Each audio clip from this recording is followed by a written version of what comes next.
Do you have a fear of swallowing, and particularly a fear of swallowing tablets? If you do, then you might have phagophobia, and here's our tips to help. Tip number 1. When did it start? You see, no one's born with a fear of swallowing. Nope. So something has happened in your life. In our experience, that's usually as a child. Yeah. And it's a child being given a tablet when they're too young to take a tablet. They should have medicine. Yeah. So that's a parent or a doctor giving a child a tablet, assuming that they can swallow without actually showing them how to. Yeah, I've been in that experience myself where I've taken our children to the doctors, and there was one time when the doctor did try and prescribe tablets, and I had to say, I'm really sorry, but they're really too little. They need a medicine. That was quite at a young age as well, isn't it? It was. I don't know if this is right, but in my mind, I always think that under 12 should have medicine and over 12 should have tablets. Yeah, absolutely. And like Nick said, you're not born with it. You're not born with a fear of swallowing, and quite the contrary, you are born with an ability to swallow. So what we know is that something went wrong for you to lose trust in your swallowing capabilities. So the second tip after number 1, how did it start, is to challenge what you believed when something went wrong. What was it that you saw? Was it somebody else? Was it something on television? Was it your own experience? Whichever it is, challenge it with loads of evidence as to why what you're believing isn't quite true. Because as we say, you're born with an ability to swallow, and one experience doesn't represent your whole life. For example, when you were little, you no doubt sort of fell quite a few times when you were learning to walk, but you didn't give up on walking, and so you shouldn't actually give up on swallowing. And the truth is like, what was it?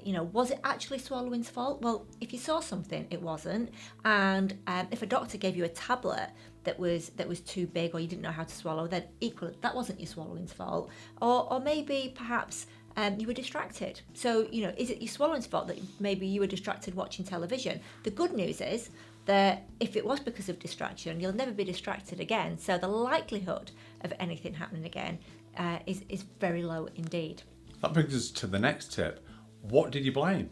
You see, in my example, I was saying that it was a doctor or parent that give you a tablet when, and let's be honest, children, the throats are a lot smaller, so they're not able to swallow, No. especially big tablets.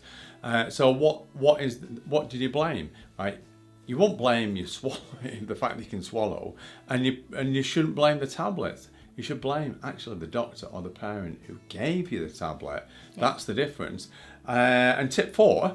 You need to practice, because if you've just lost sight of how to swallow, you're swallowing all the time, and this is just an extension of that by swallowing tablets. So you've just got to practice, and you can do that by seeing it in your mind first. Which is point 4. Yeah. So if you see yourself doing it first and see yourself swallowing really well and really easily, then that does kind of act like a rehearsal and helps to build your confidence. And you can start off with something tiny, like a lentil, something really small, which brings on to our next tip, and that is... Yeah, close your eyes. Yeah. Because if you close your eyes, studies have shown that it's a lot easier to swallow. Yep, so apparently the scientific study behind this that says that eyes closed is definitely the way forward. Apparently it makes your swallowing a lot better. Maybe it's because you're not distracted.